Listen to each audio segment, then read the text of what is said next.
Before we jump into this episode, I want to remind you that while Caitlin and Sophia are dietitians, we're not your dietitians. This means the information shared in the Food Freedom Fertility podcast is intended to entertain, educate, and inform. It is not a substitute for medical care. This information is not intended to diagnose, manage, or treat disease. Always consult with your doctor before making any changes.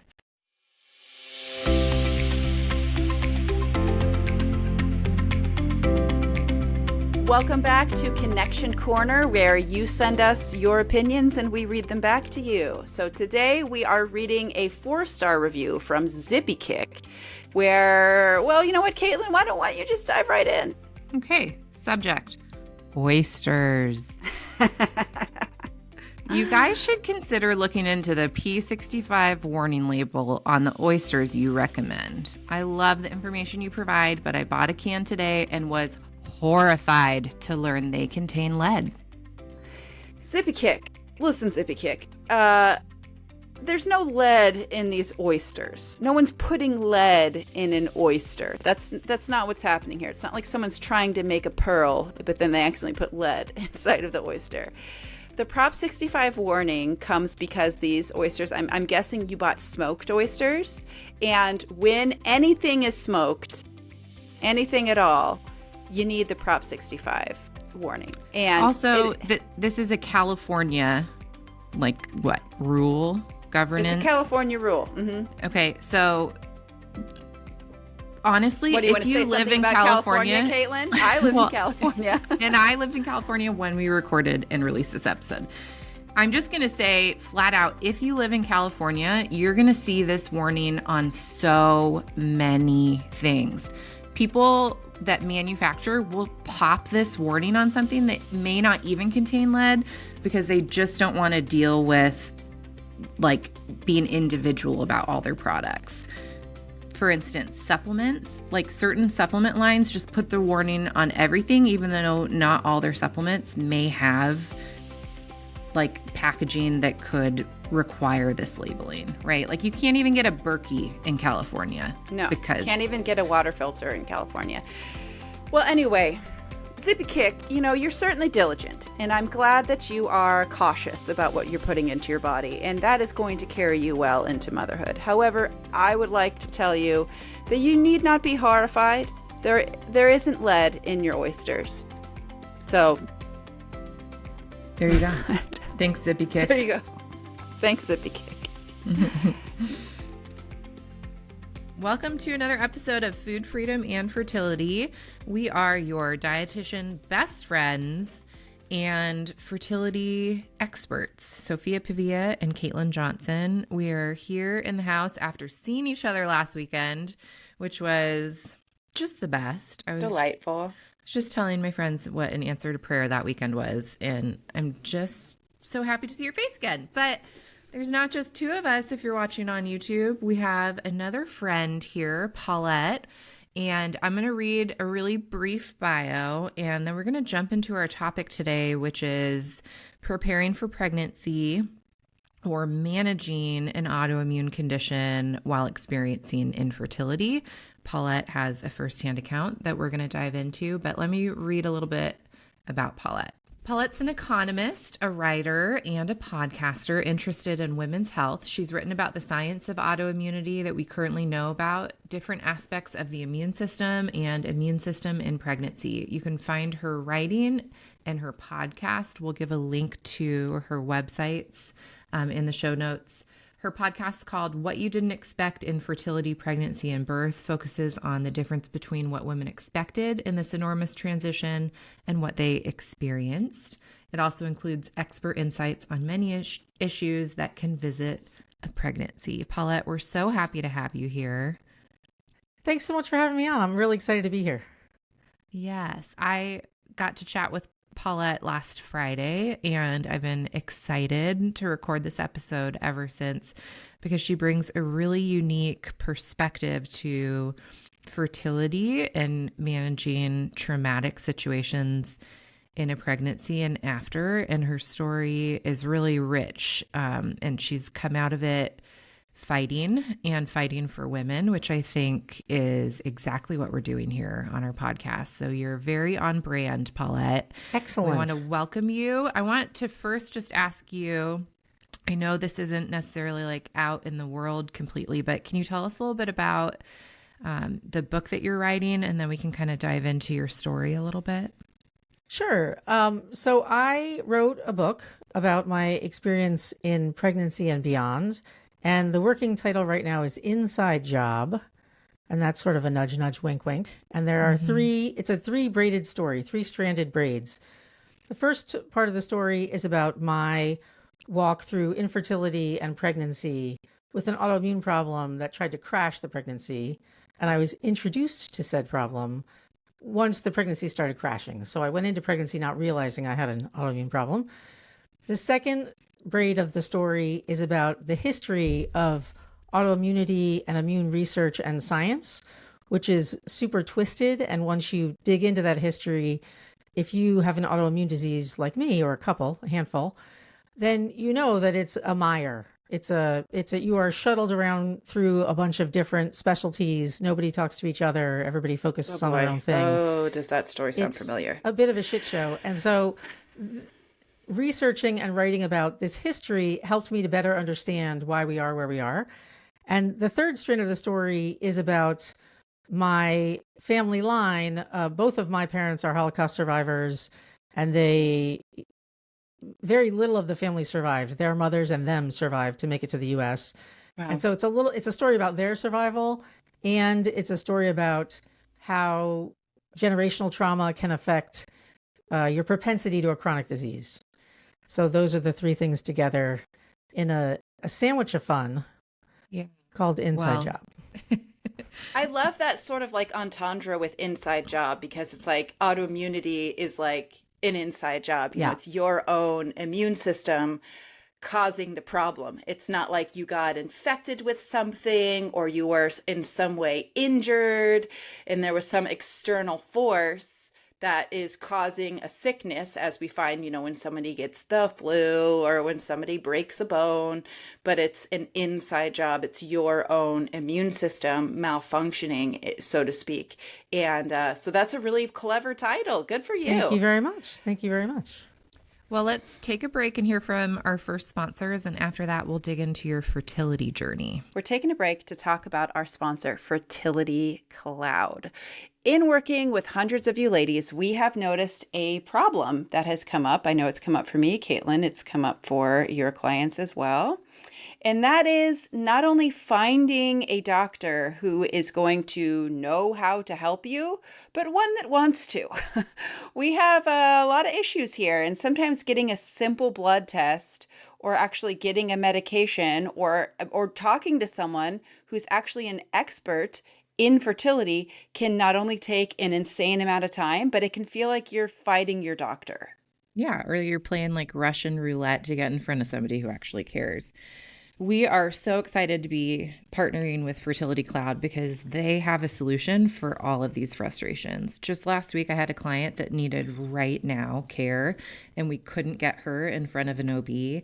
And she got a same-day appointment with Fertility Cloud and spoke to a reproductive endocrinologist and had a prescription that she needed in her hand hours later. This is a solution that our industry desperately needs, and we are so excited to present to you. So if you're in a remote area and you have to drive 4 hours to go see a doctor, or if you've been to multiple doctors and none of them seem to really listen or really care or want to take an approach that works for you, start up with My Fertility Cloud. My Fertility Cloud has provided us a link, so check it out in the show notes. That will get you $25 off your first visit with one of their providers. We're taking a quick break from this episode to talk about one of our sponsors, the Prenatal Nutrition Library. We love the Prenatal Nutrition Library. It's a searchable database and app, which means you have answers within seconds and peace of mind that what you're eating during pregnancy is both safe and nutritious. It's almost like having your own personal pregnancy dietitian in your back pocket that's going to not only tell you, is it safe to eat this? How much of that should I have? Yada, yada, yada. But give you actual meal plans so you know how to put it all together onto your plate today. And the meal plans are trimester specific, meaning, some women are kind of nauseous in their first trimester and maybe they need specific foods to help combat that. Prenatal Nutrition Library has got you covered. Or the fact that your baby's brain is growing rapidly in your third trimester and you need your nutrition to support that. Prenatal Nutrition Library meal plans has got you covered there too. This is evidence-based information. Registered dietitians are in this app weekly answering members' questions. There's an exclusive podcast within the app that's run by Ryan, who is the prenatal dietitian that founded this entire thing. It's a wealth of knowledge and resources and will take you far beyond that one-page handout your doctor handed you that actually probably has out-of-date information about eating in pregnancy. So head on over to the Prenatal Nutrition Library as soon as you get your big fat positive. Well, okay, first message me and Caitlin so we can do a happy dance with you. Then head over to the Prenatal Nutrition Library to get clear strategies to meet your nutrient needs, as well as to take the stress out of confirming what's safe and most optimal for you and your baby while you're pregnant. Use code FFF20 for 20% off. All right. We are back. Paulette, can you just give us, if you were telling the story start to finish, what was it like when you decided it was time to start a family? Yeah, so that was interesting. So my husband and I agreed that we wanted to have a team, not football, but like the starting five for basketball. 5 kids would be great. Mm-hmm. And we said that as youngins who had no experience. And then, surprise, I couldn't get pregnant. And that was a surprise. I remember the first time we had unprotected sex, walking around with my arms in the air in like a victory to be like, look who's pregnant. We just had and that's sort of consistent with the story that you get growing up, right? If you have unprotected sex, you will be pregnant. I think we all think that. You think, yeah, or any. It's going to be so easy. It's going to be so easy. It's going to be, and not only that, it's going to be the hottest sex you've ever had. You're just going to be swinging from the chandelier, just so in love, having a dozen orgasms an hour, and then suddenly I'd sign up for that if that was available. And then you go, it's like a romantic comedy where you're just like going about your life, and then you like throw up at work and you're like, what? Wait, where's my period? Oh my goodness, I'm pregnant. Like, that's what we all hope for. That was certainly the real playing in my head when this whole thing was going on. All of us. But in the actual story, we fast forward a year later, where at this point now you're angry that you're having sex to know, you could kind of control it with birth control or whatever you were using. Yeah. And so you had this illusory sense of control, but turning it off is easier than turning it on. And I went through what many women go through, the infertility gauntlet, which is not fun. Mm-hmm. It is, for people who haven't gone through it, it is a series of tests of all your machinery to see what is wrong with you. A series of increasingly more invasive tests. Oh my God. For people who haven't had their fallopian tubes checked, that is unbelievably painful for reasons that kind of escape me. And by the end of it, I was like, any state secret I have is yours. I will tell you anything. Just make this stop. Did you have any good ones? Any secrets? Good state secrets? I could have conjured them if it was required. Oh my goodness. Yeah, that's so, yeah. And listeners, some women do experience a lot of pain with this. Others really do not.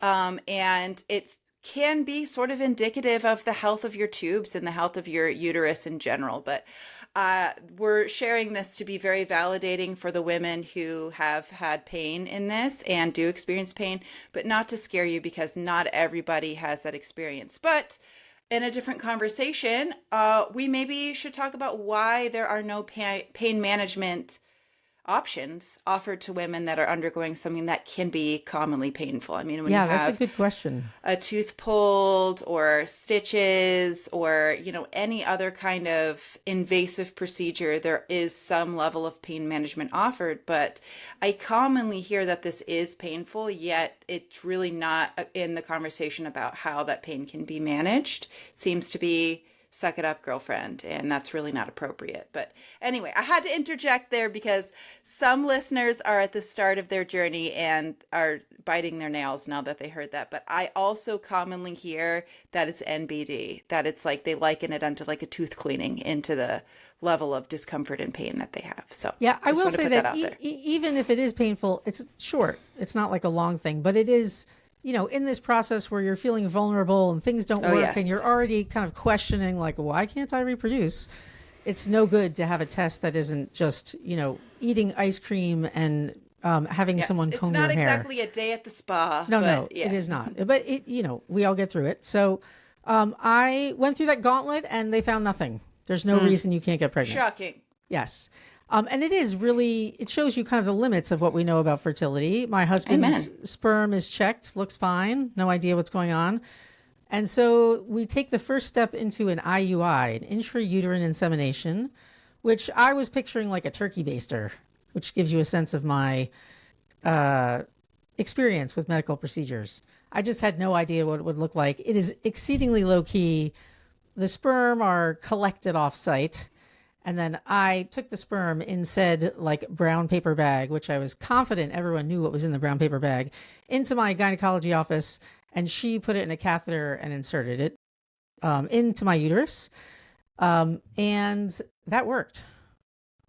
Hooray. And so super lucky and exciting.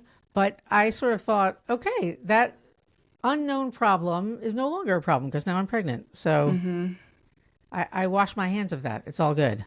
Paulette, did they give you any medication in that cycle, or was it just strictly timed insemination? Now that you're saying that, they did give us Clomid, and I do remember there was like a session where we were put in kind of like a conference room, all the people who were going through this procedure, and given shots, and we were to practice on an orange. Before you're getting the Clomid, you're taking it in a shot form in your hip or in your butt. And to prepare for that, they put us all in a conference room and gave every couple an orange and a shot so you could sort of practice what that procedure was like, which also felt sort of like that was not part of the script I was originally handed about how to get pregnant. But we were super lucky to get pregnant pretty quickly on that. Maybe it took us 2 IUIs, and the benefit of IUI is that it's easy, painless, relatively cheap. I think it was like something crazy, like $100 or something. It was definitely not quite that cheap anymore, but not anymore. It was low, compared to like an IVF, right? It is for sure. Yeah. Not a bank on the dollar. breaking. Yes, exactly. So then I did sort of think, oh, we're good. This is over. Whatever the problem was is now faded to the background, and now I am pregnant. And I basically thought, and I have crossed the finish line. Joke's on me. That's not sort of how it goes. But that was the sort of aspect of fertility that we managed question mark. I'm not sure. Yeah. So what happened next? You found out you were pregnant. The IUI worked by the grace of God. And you thought, hooray, now I just bebop along until my baby falls out. Exactly. But how did it actually unfold for you? So we got to 24 weeks and everything was more or less okay. I would say that before I got pregnant, I'd had some inklings that my chemistry wasn't exactly grade A. There were weird things that happened, like I would get a swollen joint out of nowhere. And I will say, before I actually got pregnant, I had a biblical case of shingles in my eye. No. It's not, to the people out there, don't try this at home. Do not get shingles in your eye. That is not where they advise getting it. And the only issue there is that you can lose your sight. Oh my goodness. So, and I had giant blisters all over my head, closing one of my eyes. I was 100% a freak show on display at the teaching hospital that was closest to me. I did at some point threaten to charge admission, because every time I came in, the doctor would say, gather all the interns. You're not going to see this again. Oh my gosh. But at that point, I thought like, okay, well, this is the trade-off, right? I am a freak show, but I do get this attention. So things like that, suggest. That's a hilarious way to put it. Oh my! Well, you get something. It's nothing's for free. Yeah. That was economics lesson 101. You're welcome. No such thing as a free lunch. So things had been screwy, but I sort of thought of each one of those instances as a standalone thing that could not be explained, and we're moving right along. Fast forward to 24 weeks, and I'm feeling off. I've seen my OB at the 24-week appointment, but I feel weird. So I decide on a Friday to go into her office, and I don't get to see my OB. I see someone else. She does all the standard checks. Everything is seeming fine. I feel silly because now I've wasted this person's time and my time. And at the end of the appointment, she says, "Oh, the fetal heart rate's a little slow. Maybe you're dehydrated. Go home, lay down, drink some water."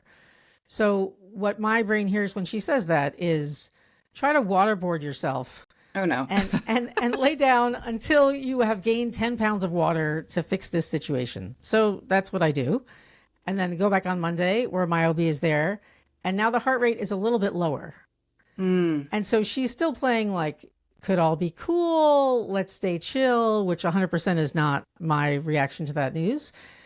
And she gets me an appointment with a quote unquote specialist. And the specialist is a fetal cardiologist. Okay. And I was like, that's not a real thing. That's a made up specialty. What? Fetuses have cardiologists? Like what? There's no, which speaks to my naivete and luck. And then I go in and I see the fetal cardiologist. And I guess on Friday when this thing started, the fetal heart rate was 120. It should have been 140. By Monday, it's 90. Oh no. And the fetal cardiologist has me come back 2 days later, and now it's 50. Okay. And so we have watched this slide. Yes, it is a 5-alarm fire at this point. Listeners, we've got a little bit of a landscaper blowing past Paulette's window here, but just keep listening because this is gold. Sorry about that. So the fetal cardiologist says it's one of three things. Either it's an autoimmune problem, it's an infection, or it's something that I can't see on the echo, like the ultrasound of the heart, that's causing this slowed heart rate. Come back tomorrow or in a couple days. We'll do some lab work. We'll figure it out. And I think, well, it can't be an autoimmune problem because surely I would know. I'm now 31. Surely someone would have told me if I had an autoimmune problem. And I'm just, shelving the shingles and I'm shelving the joints and all the other stuff that's like deep in the closet. In America, we treat those so individually. You go see this doctor for that. We treat that for that. There isn't this like very broad, sweeping understanding of how the body interconnects and how this system is affected by that system. 100%. Yeah, and it just... autoimmune diseases, like most other diseases, can be progressive. And so something that was maybe in remission or the symptoms were barely detectable for decades can then have a relapse. And then you have an enormous flare-up down the road. And it can masquerade as other things. And then truly, when you have an autoimmune condition, your immune system can get activated by mold, stress, pregnancy, allergies, pregnancy, and infection. It can even be that, like, this is why people get like fever blisters, right? Or cold sores. They had a cold and it kind of stressed out their immune system, and now this virus was allowed to pop up. We see this sort of in autoimmune conditions as well, where the immune system is getting activated by little things and it can cause a big flare up. And so it's yeah, it is so hard because it's like you don't want to be this hypochondriac that's like putting all these pieces together and is doing this like beautiful mind puzzle where you've got, you're taping all the connections and just becoming this nut when it comes to your health. But clearly here, these were a trail of breadcrumbs to something more sinister going on in your immune system, in your health. But you were so young and healthy and active that they just got missed. Absolutely. Absolutely. So we did we will never forget, on Valentine's Day. And we were immediately kind of shunted into the high risk practice. And the high risk doctor, who you guys are probably too young or maybe have not seen this, but you're familiar with the show ER, I'm assuming? Of course. Oh, okay. So Jesus out of me as a kid. So not George Clooney and not Juliana Margulies, but there was a doctor who was in that show, and our high risk doctor looks exactly like that doctor. Dr. Green? Yeah. No, it's not Dr. Green. It's the older one. I can't remember what his name was, but he is bald. And we're going to be Googling now so that we can, so you can go get ahead this, and tell your nail story. it down. That's exactly I'm right. going to Google it for you. Mute yourself while you Google. He says, so we're at this teaching hospital in the city of Chicago. So, fourth largest city in the U.S., pretty reputable teaching hospital. And the high risk doctor says, this is such an interesting case. We haven't seen a case like this in 10 years. Oh my gosh. And then goes on to tell me that he thinks that it is this autoimmune mediated, very rare instance where the autoimmune disease has crossed the placenta and attacked the fetal heart. And in that conversation, he said, we're thinking we probably have to deliver you because your autoimmune condition is going to take out the fetal heart. Having said that, if we deliver a preemie at 25 weeks with this significant heart problem, she's probably not going to make it. Yeah. So we're in the course of that conversation. At some point, an intern bursts in with a printout and is like, I just found this on the internet. And this is 2002. So the internet is still a little baby. Not what it, yes. And she says, some of these babies survive if you leave them in utero. And so literally, 30 minutes after we've just been propositioned to have a birth in the next couple of hours, the doctor says, oh, okay, maybe we'll leave it in, come back next week and we'll figure out what to do. And sends us on our way. Oh my gosh. So that was a very unpleasant introduction to the autoimmune problem, I will say. Yeah. Mm-hmm. Did they have a particular type of autoimmune condition they were zeroing in on, or just that it was autoimmune in nature? So it is very particular. It's Sjogren's syndrome, which I apparently had. But you can get this kind of outcome. It's called complete congenital heart block. And basically your antibodies damage the nerve in the fetal heart that sets the heart rate. So you have to have a specific antibody profile, and you can get it with Sjogren's or lupus. And I think people who, maybe if they knew I had Sjogren's, they would have warned me about it. But my condition had gone unnoticed until now. And this is, it's a rare combination of, most people don't get Sjogren's till they're in their 40s. And so they're kind of past childbirth years. So the intersection of early Sjogren's and pregnancy is pretty uncommon. Mm-hmm. Okay. So you are 25-ish weeks, maybe a little bit further at this point because days have elapsed between some appointments. And how do they recommend changes at the next appointment? And how far did you actually carry? So they don't know what they're doing. And that is pretty obvious. And I will say that one thing I really value in a medical person is humility and honesty. So I would much rather know that you don't know than to have you pretend that you do know. So at many appointments, the two things that were most common were the doctors would ask me what I wanted to do, which I was like, I haven't cured anything other than a headache. So I'm not sure how what my desires have to do with any of this. And they assured me that she would not survive. We had multiple appointments each week. That went on for 12 weeks. And oh my gosh. We did a bunch of stuff. The protocol, again in quotes, is to watch and wait. And the idea is if the baby's heart stops, then you rush yourself to a hospital where they try to do something. So go home. Good luck. I hope you're feeling everything really clearly and you were on it if anything changes. And at some point, they put me on steroids, which were experimental. And in fact, they don't use them anymore. And there was a long discussion about the steroids. And they put me on and I pulled myself off after 5 weeks just because I was terrified of what they would do. And no one knows what they'll do. And they scheduled a C-section at 37 weeks, in part because they're like, we got to 37 weeks. Let's take her now to see if we can help her. And they did, the surgeon standing over me at the C-section said, I don't think this baby's going to make it. Like, oh my goodness. Birth is an enormous transition for a baby, especially for a fetal heart. To go from fetus to baby is a giant transition. And there's a hole in the heart that has to close and blood flow reverses. I don't think she's going to make it. And so we do the C-section. She is born alive and her heart rate drops more after the birth because apparently the placenta had been doing a fair amount of the work to work. maintain that heart rate of 50 beats per minute. And the next day she has open heart surgery to implant a pacemaker. And again, you know, she's 6 pounds. She's like a little sack of sugar.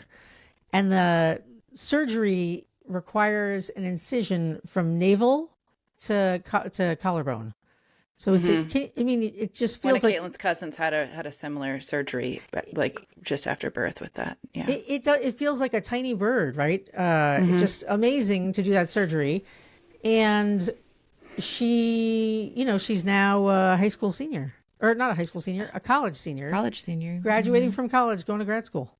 Praise Amazing. God. What a miracle. Oh my goodness. Amazing.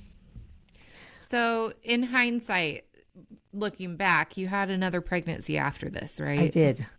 And so what was different about that? I'm on the edge of my seat, Paulette. Sophia's eyes got big. We like to roll the dice, Sophia. That's how we play it here. My eyes are big because my story was not as intense as yours, but I also had a medical event around 20 weeks with my first daughter and was also told that she wouldn't make it, and then was just sent home and was like, yeah, you know, come back if she's dead. You know, like, it was just so scary and so horrible, and praise God they were dead wrong. Yeah. They were the ones that were dead wrong. And she's, you know, playing down at the beach right now. That's 3 awesome. years old, healthy. But and then I went on to get pregnant again, and by surprise the second time, and not, you know, the length of time that's recommended, because it was sort of anyway. I'm feeling a lot of things over here. So my eyes are bulging. I'm on the edge of my seat. Please, Paulette, let it roll. Actually, we want to hear more. Oh, let's hear from our next sponsor, and then okay. Sponsor we'll break. roll into Everybody, this. take a breath. Take a breath. Hey guys, we're taking a break from our episode, and I want to talk about something that's super confusing. When you head down the supplement aisle and you're looking for a prenatal, and on the prenatal bottle itself, it says, do not take if you're trying to conceive, pregnant, or breastfeeding. Like, what the heck? It says talk to your doctor if you are pregnant, could be pregnant, breastfeeding, postpartum, whatever. And every supplement has this. You go down the supplement aisle, you go shopping on whatever supplement website, and there's a disclaimer on every bottle of every single thing, which means that everything that you've been taking your whole life long is now a big question mark about whether or not you are potentially harming yourself by taking something where you're trying to be healthy. So that is why we partnered with Needed.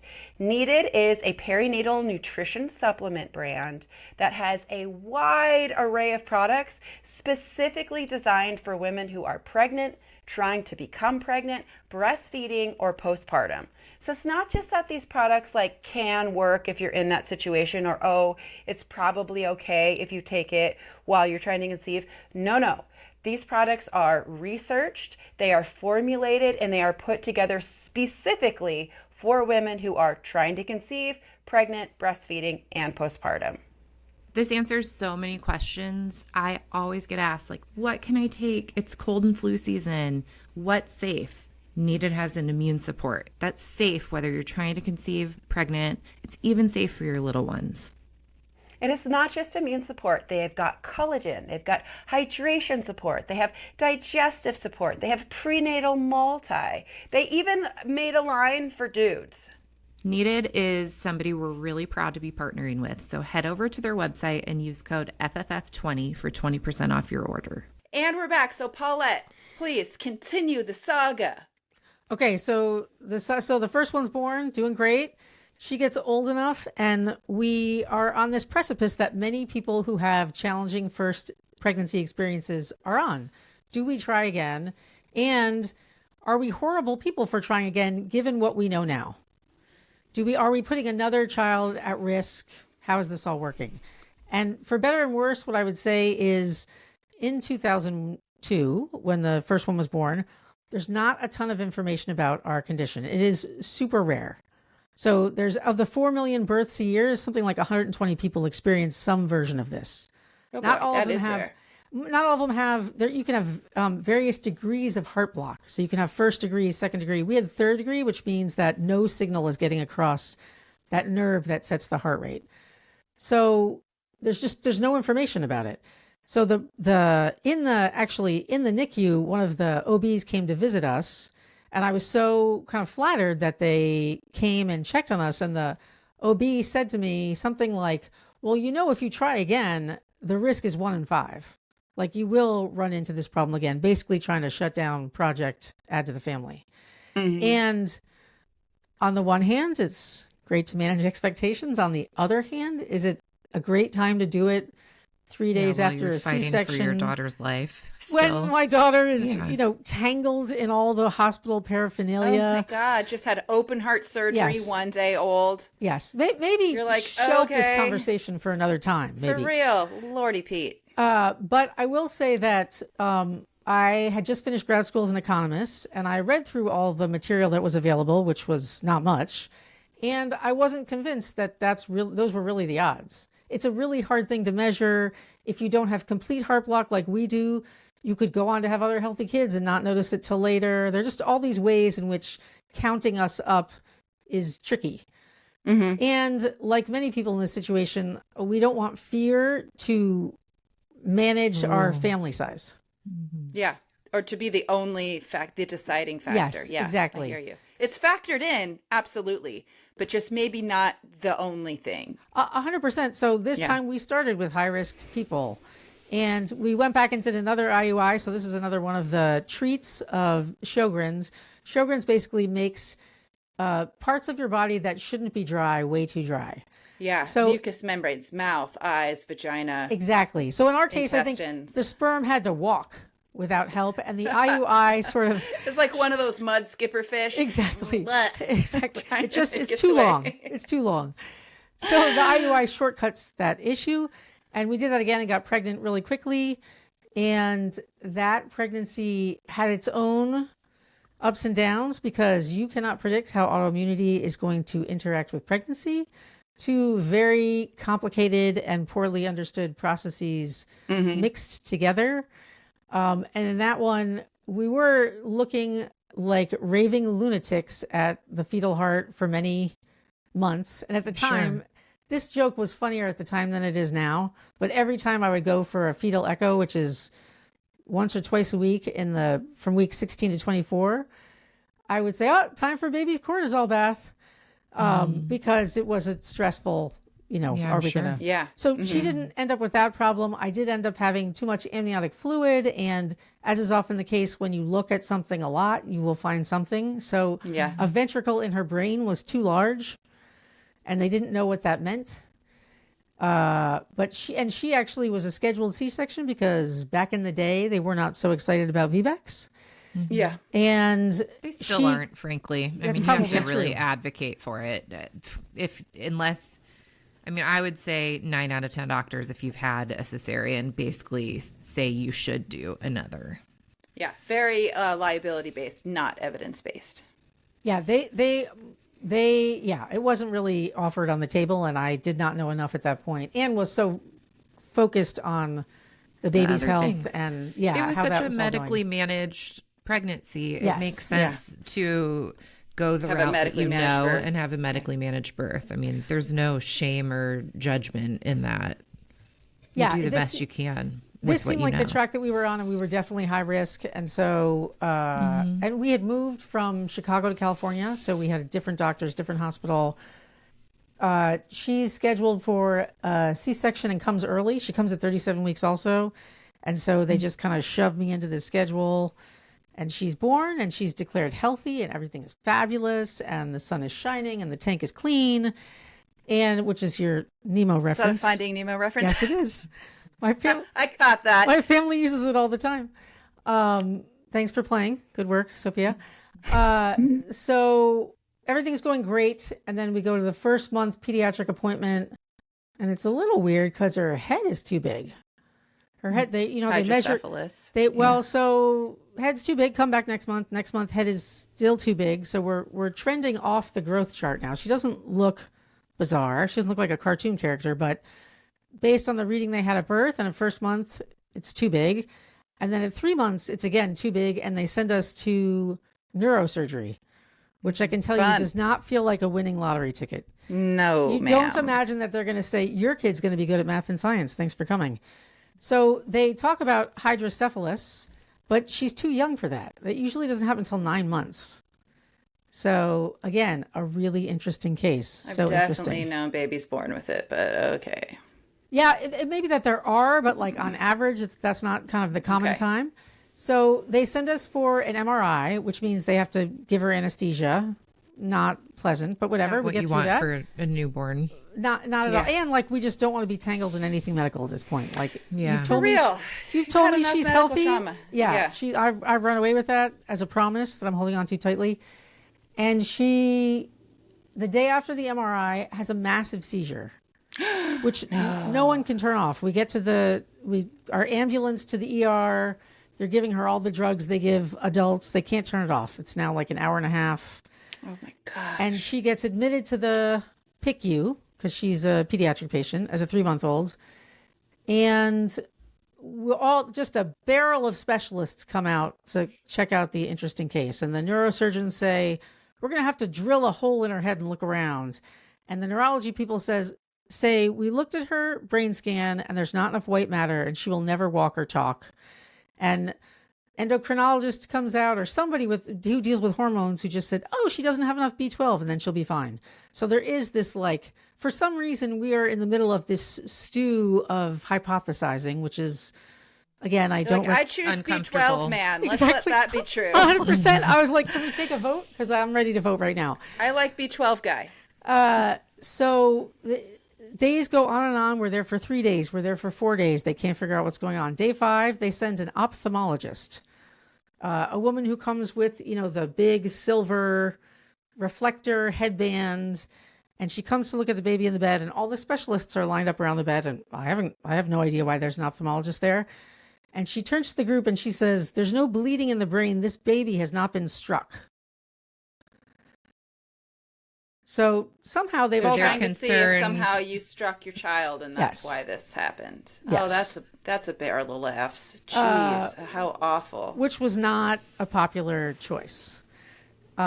Which I also think, if I had not spoken English or had not been Right. white, probably I wouldn't have gotten 5 days for that story to surface. But it feels badly. That is not a good story. And there were obviously you have to find the funny things in the dark moments, but there were things that were genuinely entertaining. The neurosurgeon came up to us and said, don't listen to anyone but me. We were like, what? This is straight from central casting. This is very funny that the neurosurgeon would be so arrogant and tell us to ignore everyone else. And ultimately, I begged him for a rheumatologist. I said, oh, now that we're here, I'm remembering she had the rash that her sister had. Maybe it's autoimmune. Like, what are the chances it's some other random rare thing? It's probably autoimmune. And with your chances, you're like, it's probably more likely that, because that's what I'm used to being. The problem. Exactly. And that has messed up a lot of other things. Like, why wouldn't it be a part of this Why story? wouldn't we look under that stone? Yeah, 100%. And that rheumatologist, I begged her to adopt me. She was so fantastic. And within 3 days, she'd found a journal article in like a dermatology journal that explained most of the baby's symptoms. And she said, basically, your antibodies have clogged the meninges in the brain. And so fluid can't move back and forth. So it's collecting inside, which is making her brain too big. And when your antibodies die off, then it'll go back to normal. So the cure is do nothing.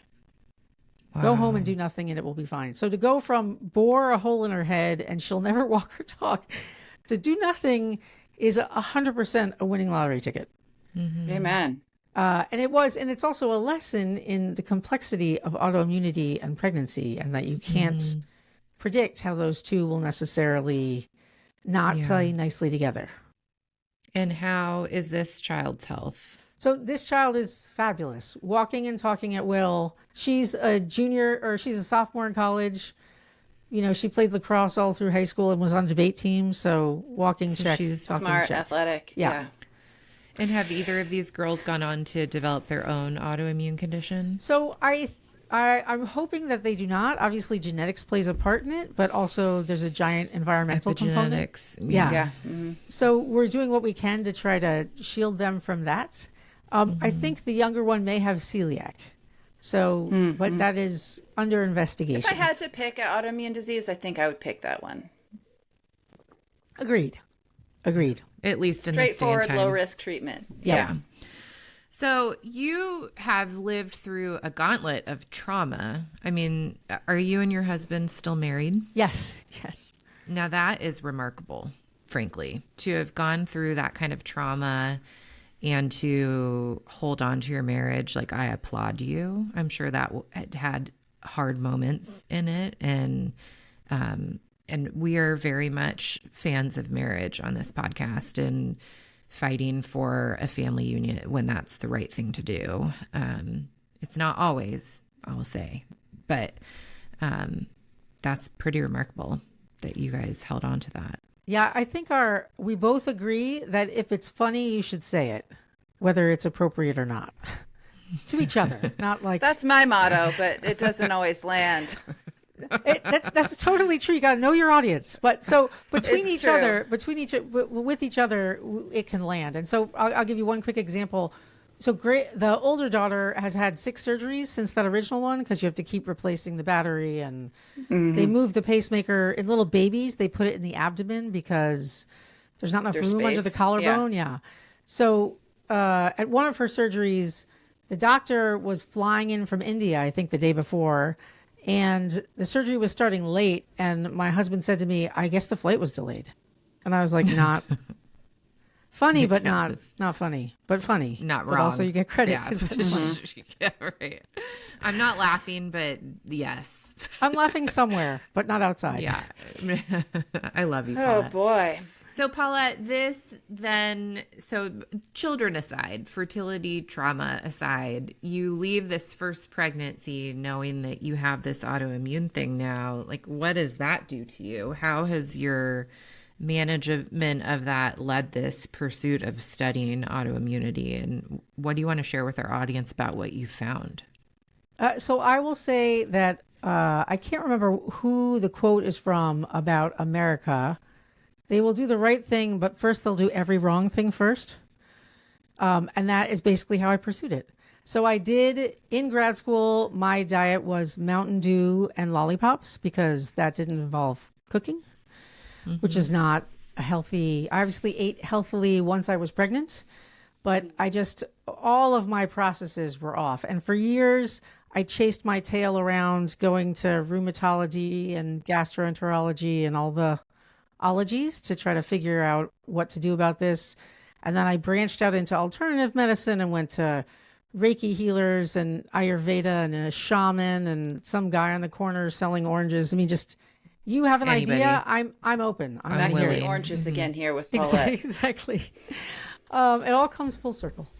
And what I found, you will not be surprised to hear, Caitlin, is in 2020, I found a functional medicine doctor who entirely revamped my diet. Right. And that has phenomenally changed my life. I mean, seriously. Oh, I'm so happy to hear it. Oh, that's what we love to hear. It is. I'm not much of a proselytizer, but I proselytize about this because I have tried every other thing. I believe you. None of which has worked. And it is hard to live in a body that you can't trust, right? I would have all these weird allergic reactions that to like things. almost makes me tear up. Like, I feel like that is the mountain in front of infertile patients or patients with a chronic issue, is like the symptoms keep showing up and you don't even trust your body anymore. And in a lot of cases, you don't trust the medical system that's treating your body. And so you're just in this like in between a rock and a hard place. You don't know where to go. It was a very long slog. And this, I will shout out to Ning Tang is her name. And I would have said like I more or less ate healthily, and I was totally wrong. And this is not the case for every person with autoimmune disease, but she talked a lot about leaky gut, which probably your listeners know a fair amount about, and said, let's just do a food trial for 8 weeks where you take out gluten and you take out dairy and you eat these other foods. And I sort of thought, on the one hand, this is nonsense. I'm not going to feel differently. I have no idea. I'm going to do it because I'm out with the guy selling oranges. So why would I say no to this? But I have no expectation. Within 3 days, I felt entirely differently. I felt like a giant weight had been lifted and my body felt so much better. And I will say since 2020, I went for 15 years with no tears because Sjogren's attacks the tear ducts in your eye. And now I have tears. And I was collecting autoimmune problems. Like I was picking up stuff in my house. Like I had like 4 of them and I had just generated a new one.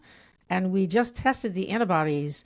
And it looks like the 1929 chart of the stock market, where I did have this crashing huge mountain of antibodies, and now it's like unbelievably low. And what's wonderful is that the body heals. That's another thing too, is because that's another big fear with autoimmunity is once something is gone, it's gone. And I hear this with Sjogren's, like, that once the meibomian gland or whatever in the eye has been damaged, now you're not going to make the oils ever again. But what a wonderful thing that as your inflammatory markers have decreased, as your immune system has returned more and more to normal function, your body's healing. 100%. And what you experienced, listeners, is really common for one autoimmune condition to kind of perpetuate. It's like you hit the first domino. If you get diagnosed with one, honestly, you're more likely to get diagnosed with another than not. Yeah, that was definitely my experience. And the functional medicine has just phenomenally changed my life. I am putting everyone in my family on some version of it, which is not, you have that restrictive diet for 8 weeks just to investigate, and then it sort of opens up. And as someone with some chronic issues, I have not gone back to gluten, but I have included, I eat normally. I can go to restaurants. I'm not, eating Sadly, like nuts eating and seeds. Only broth in your house. Exactly. So Paulette, what have you learned? You have a whole portion in your book on the history of the study of autoimmunity and what we know and what we don't know. Feel free to use colorful language if you'd like, but like, what have you uncovered that would be helpful for our listeners who might be hearing this and thinking, boy, I wonder if autoimmunity is part of my story? Yeah, I mean, I think you touched on this before. What I will say about the history is that the study of the immune system is like science that focuses on other areas where big personalities sometimes drown out real science.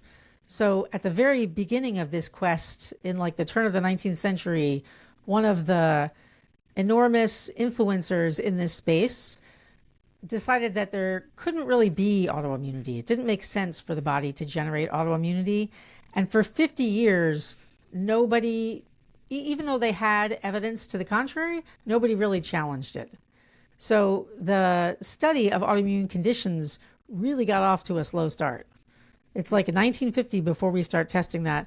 And if you think about things like the AIDS crisis in the 1980s, that's so fundamentally run by decimation of a certain kind of T cell in the body. And we were still learning about T cells when the AIDS epidemic crashed onto us. So there's just so much more to learn about the immune system. It is unbelievably complex. Yeah. There are many different varieties of cells they all speak a chemical language, but they all use different ways of communicating. And to try to decipher exactly what's going on is a very complicated process, especially in a system that focuses in on one piece at a time. So it's a little bit like trying to figure out how an airplane flies by looking at all the parts that are segregated, right? You need to put them together. That's a great analogy. Yeah. So it is, I think, in the future, for people who are struggling with autoimmunity, I would go to someone who is something like a functional medicine doctor, someone more holistic, maybe a DO or a naturopath, just to get all the testing under one roof. And then if you want to, go back to your rheumatologist. But these doctors have been trained in medical science. And if you go to a conventional medicine person, likely you will be in these morsalized sections where if it's a problem with your tummy, then you go to the gastroenterologist. And if it's a problem with a different body part, you go to the person who handles that body part. And really what you need is someone overarching to help you with that. Yes. What a brilliant way to put that. Thank you so much, Paulette. You are so articulate. I could listen to you all day. I'm But so don't. pumped to read your book. Oh my gosh. Thanks. It sounds like all the things that I'm interested in rolled into one. Yeah, there's a lot going on. It was very interesting to research and to, take an experience like your experience with your own daughter, write it down and look at it. It feels different than just having it live in your head. Yeah, So I very hope true. I hope it resonates with other people who have, autoimmunity is regrettably common. It's like 25 million people. And And it's to more just give you a common sense, in women. it's like 80% women. And to give you a sense of the size of that market, cancer is 15 million. But cancer gets much more attention than autoimmunity. Wow, that's very true. Interesting. So, the way the internet works, people who have an autoimmune condition that are struggling to get pregnant or want to start getting pregnant are typing into search engines, how do I get pregnant with Hashimoto's? How do I get pregnant with ... insert your autoimmune condition. And this podcast is going to come up. And we led with a really traumatic story, but it's real life. What would you say to somebody who does have an autoimmune diagnosis that is looking down the barrel of, I want to start my family? Like, what in your research have you uncovered in terms of trying to mitigate risk in the fertility story, the pregnancy story, in your children living out the experience of being the child of somebody with an autoimmune condition? Like, what light can you shed on this? I guess I would say the best thing to do is to be really well versed in the state of your condition.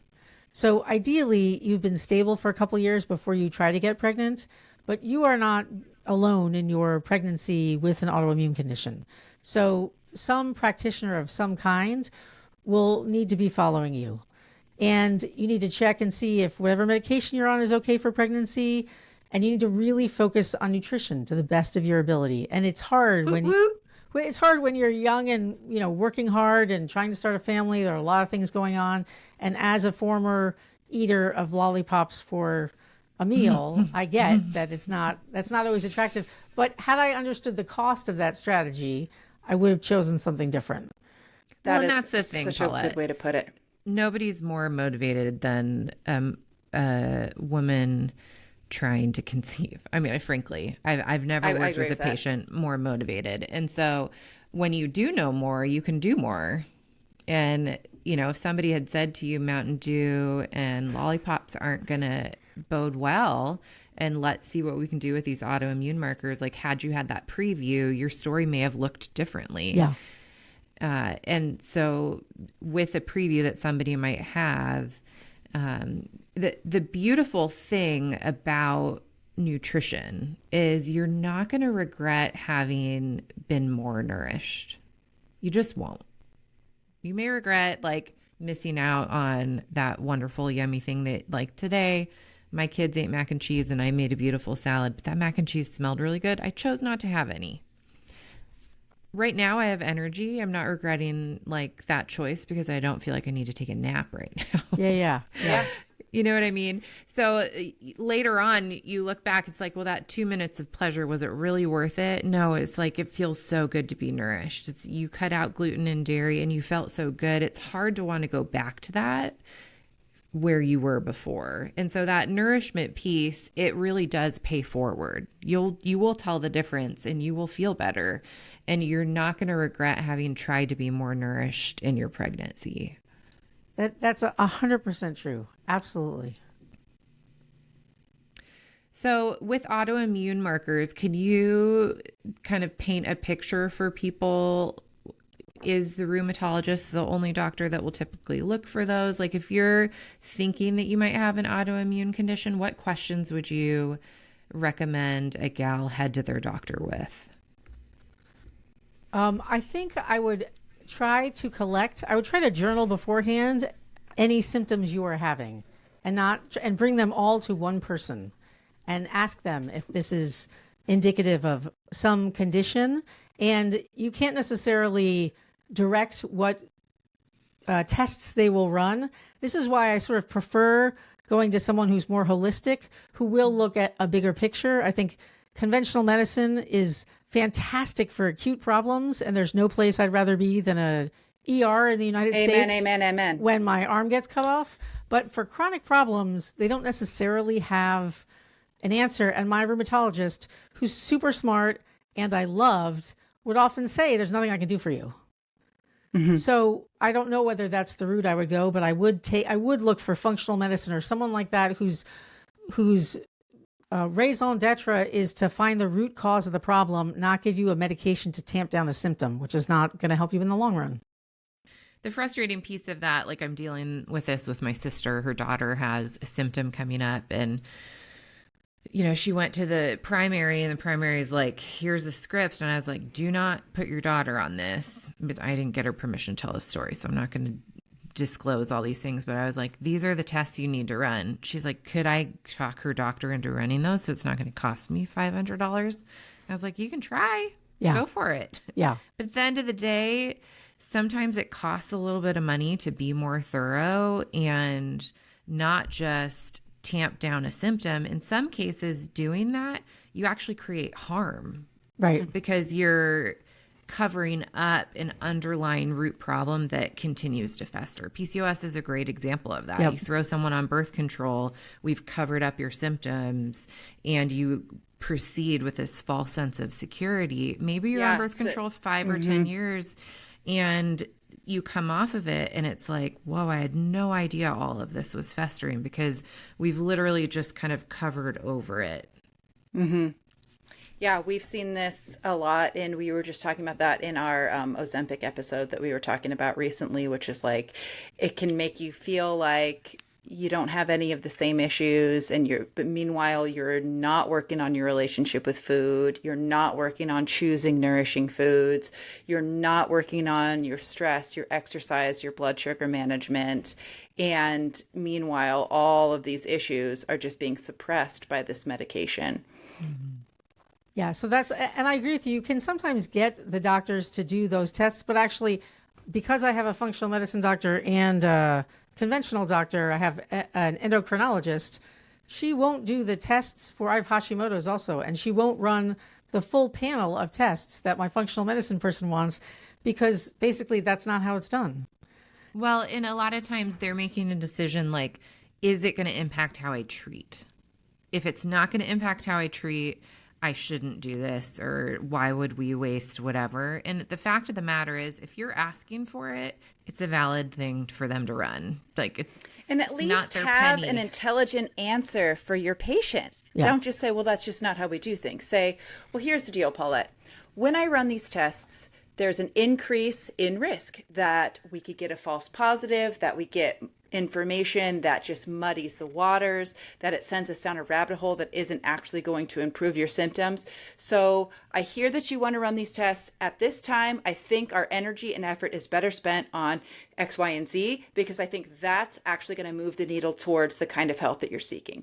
Mm-hmm. There's a conversation that you'd be like, okay, fair. And instead of just like, well, that's not how we do things. All right, well, change how you do things then. This just seems so dismissive and arbitrary, in that your doctor cares more about his precious little system than he does actually caring for you.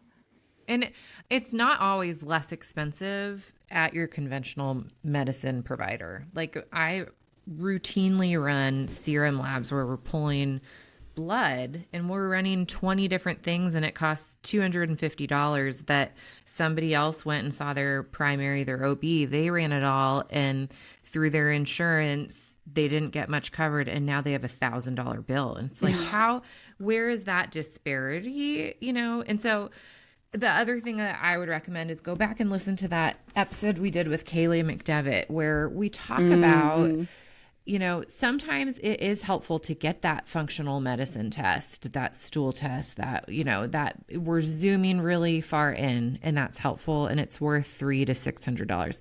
Sometimes it isn't that helpful. Yeah. And working with a provider that's had a lot of cases and kind of has the clinical insights to go, this is the patient I would do that with, or first I would exercise these things because we'll spend less money and it's not going to change what we're going to do.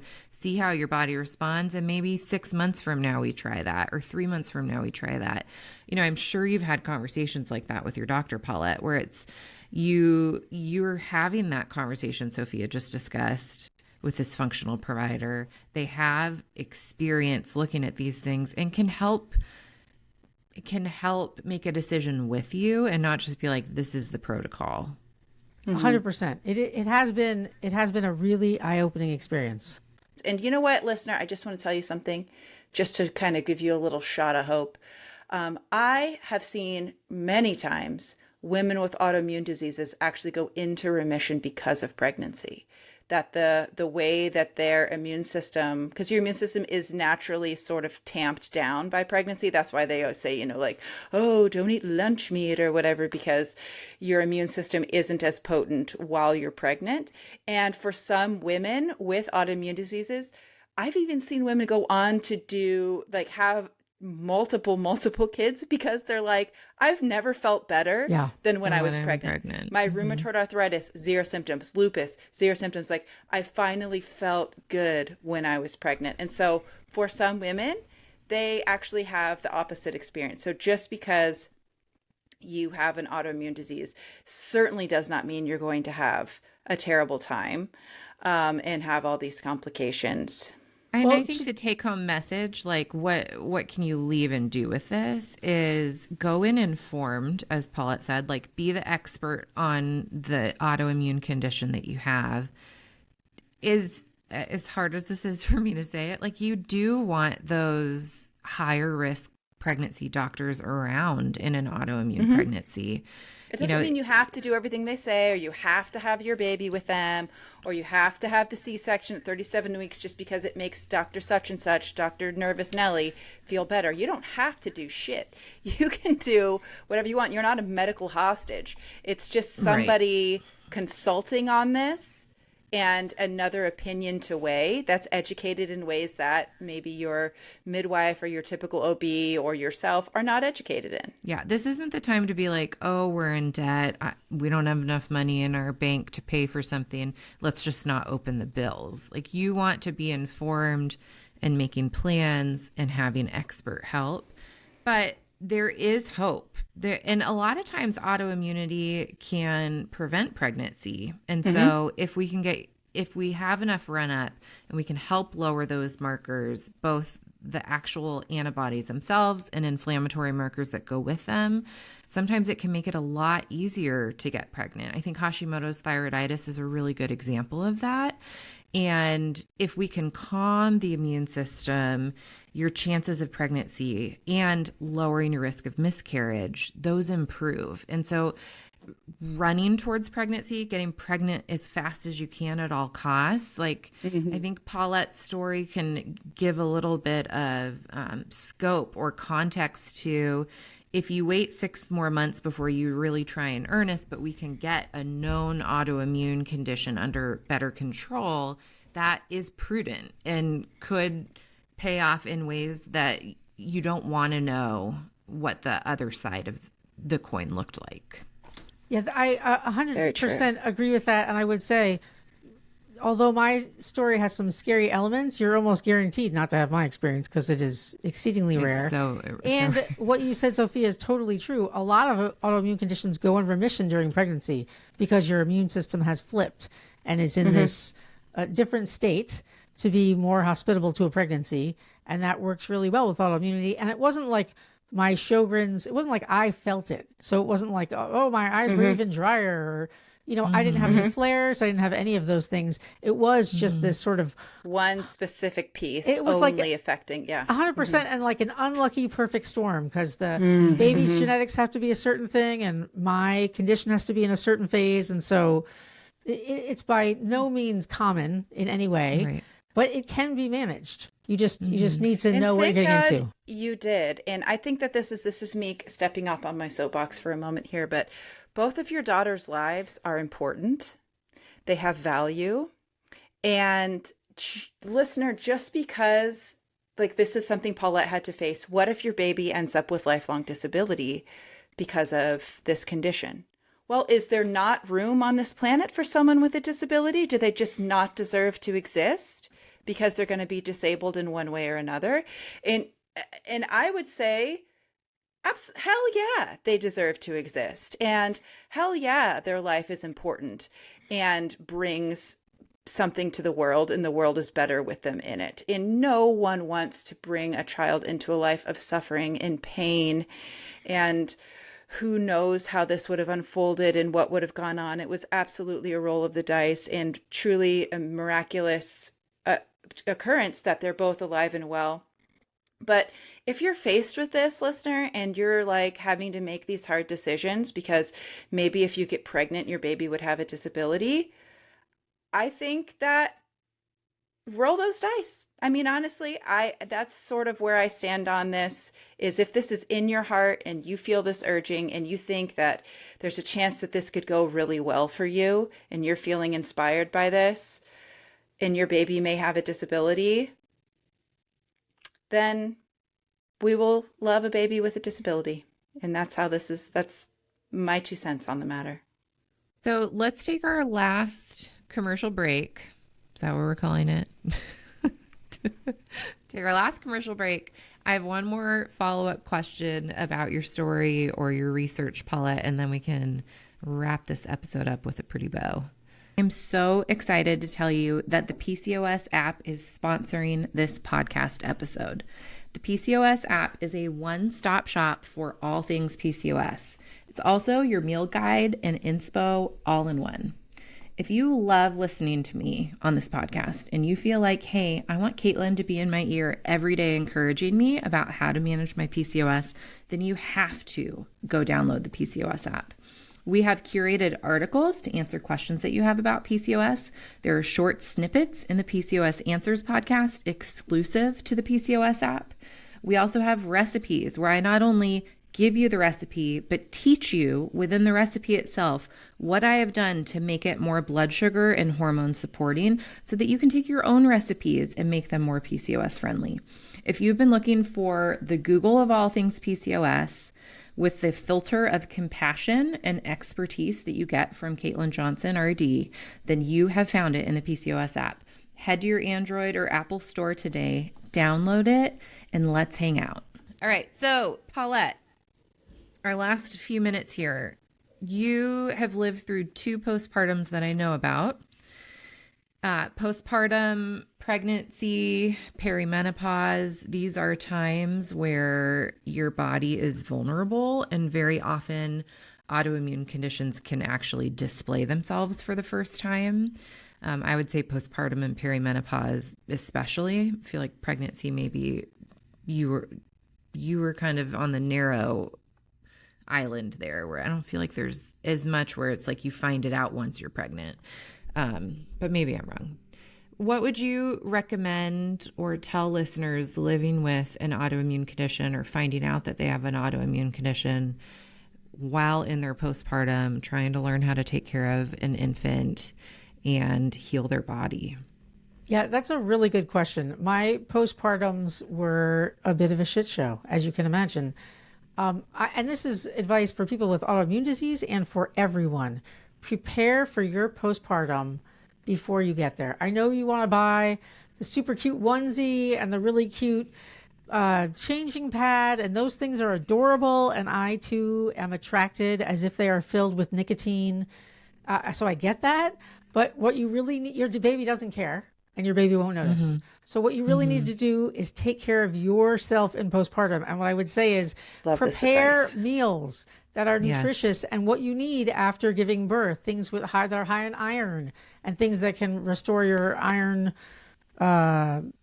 depleted iron from all the blood loss of pregnancy. You would know better than I would about exactly what to eat, but focus on that. Make those meals, put them in your freezer so you don't have to worry about it, and try to the best of your ability to have some period of stillness and calm every day, even if it's 10 minutes, even if it's something where you get to go sit by yourself with no one asking for anything and nothing's required of you, something for stress management. to tamp that. I didn't do any of that. And I did sort of run around like a crazy chicken with her head cut off after 2 C-sections. Oh boy. Because I feel like it is our cultural style to. Well, and in some ways you didn't have a choice. Like with your first daughter, who can recover from a C-section when your baby's having open heart surgery? Yeah. You are there for that baby and you are by her bedside, and you could be carrying your kidney in a bag next to you, but you are going to be there. And so, yeah, I mean, some of that is, there was no avoiding it for you. So 100% true, but in part because I didn't breastfeed because my antibodies were the problem. And so I wanted to stop that train in its tracks. So that kind of killed my interest in eating well, because now I got my body back and we could go back to more lollipops. Mountain Dew and lollipops, exactly. And oranges. So I would say don't do that. Don't actually take care of your body in postpartum because you desperately need it. And as you said before about the salad making you feel better, right? Like nutritious, nourishing food will make you feel better and sleep better and be able to cope with the stresses of postpartum better. All right. Well, we are so thankful to have had you on here. So now we're going to do our Yeah Girls, where we talk about something exciting, happy, fun, a win, a joy, a beacon of light in a dark place in our lives, whatever that may be. So I want to put Caitlin on the spot. Caitlin, what's your Yeah Girl? My Yeah Girl is, today I woke up to 2 messages in my Instagram.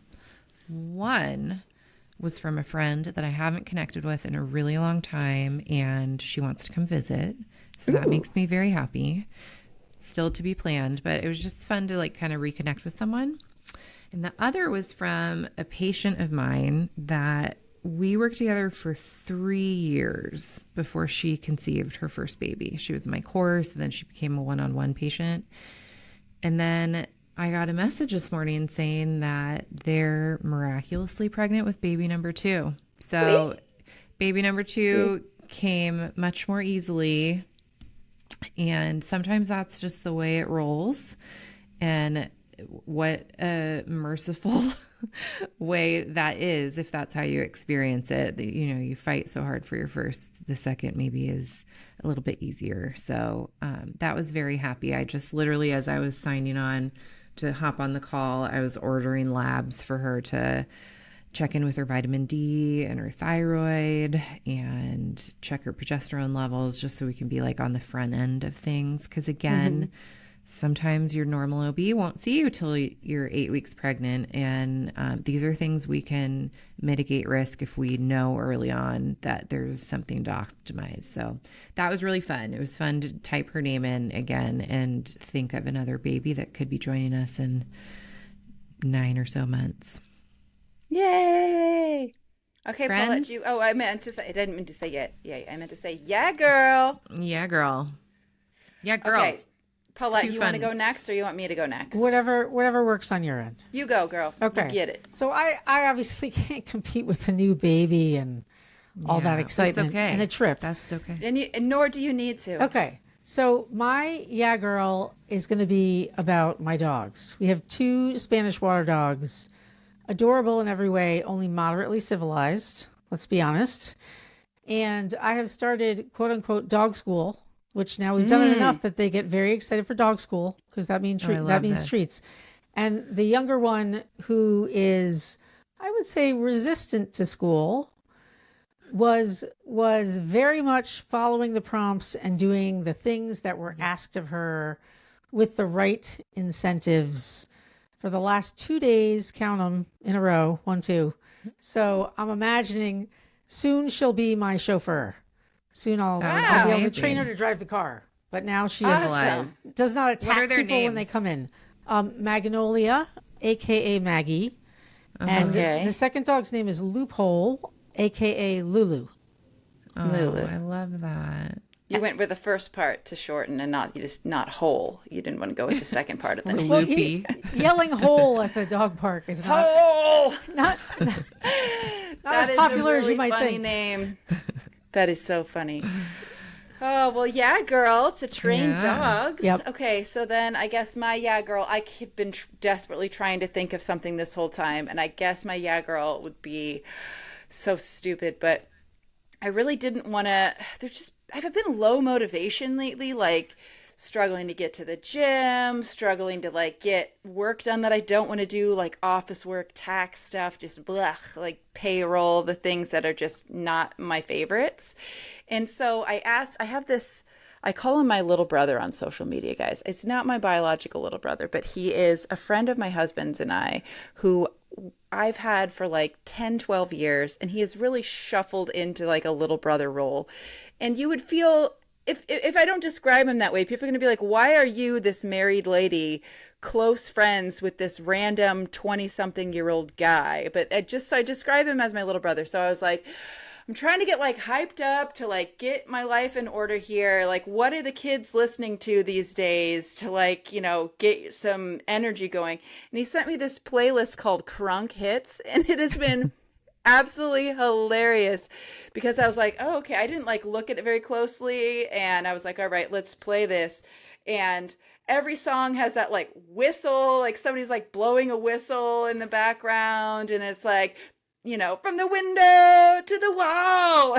Like, wow, this is really getting me jacked to like enter in my employee identification number in all these stupid state websites. So that was just something that made me laugh today. And shout out to you, Bennett, for this. Bennett, who will never listen to this podcast. Totally crazy playlist. And just so funny that he's like, oh, I know what she needs. I know what this middle-aged mom needs in order to get her ass moving today. Oh, hilarious. I'm hoping So you that's post my that. Yeah, we're going to need what? it. I Spotify put one link. of the songs up in my story today, but I'll have to put it into our podcast story too, so you guys can listen to Crunk Hits, and you can get hyped up. You can get crunked. You can get crunked to do your taxes. By the time this airs, that might be over, or you really need to get them done. But it never ends, because it's like for business owners, you're having It's to true. constantly do all kinds of crap when it comes to this. And there's always some kind of problem. Oh, the payroll company has your workers' comp form wasn't properly submitted. And oh my God. Bureaucracy. But that is our episode today. On that note, we're going to go get crunked here. Paulette, Caitlin, and myself. Paulette, thank you very much for joining us today. Thank you for your very candid window into your journey. We look greatly forward to your book. Hey, and if you want a couple ladies to review an advanced review copy, you let Caitlin and I know, because we would be so honored. Done. Oh, I love it. And listeners, if you liked this episode or have something to say about it, we would love to hear what you have to say in the comments. And as you heard earlier in this episode, your comment may get read in our Connections Corner. So go ahead, comment, rate, review, subscribe. It helps other women find us so that they can get the help that they need for their fertility journeys as well. So thanks for listening.